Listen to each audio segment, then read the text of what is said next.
Bonjour à toutes et à tous, merci de votre fidélité. De signe en signe, Jésus se révèle comme Fils du Père, capable de redonner sa dignité à l'homme pécheur et blessé par la maladie. Jésus, qui arrive à Jérusalem, porte son attention sur un homme en particulier, un homme couché, un homme malade depuis longtemps, un homme passif qui attend que quelqu'un le porte pour le plonger dans l'eau bouillonnante de la piscine.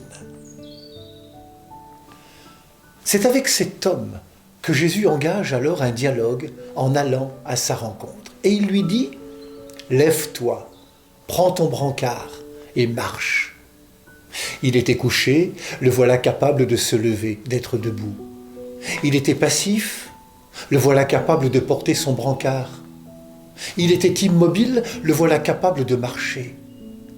Cet homme n'a plus besoin de se plonger dans l'eau miraculeuse de la piscine pour être guéri de son mal et de son péché. La parole de Jésus a suffi.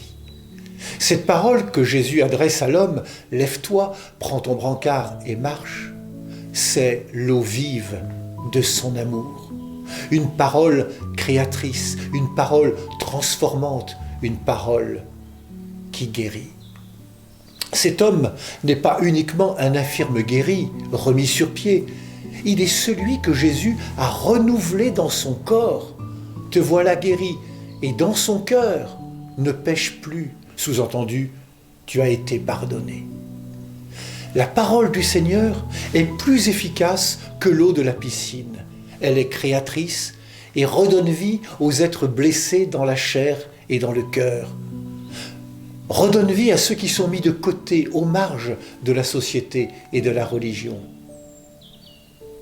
Cet homme, Jésus le retrouve dans le temple. Il n'est plus en marge, il peut enfin participer à la vie croyante comme tous les autres.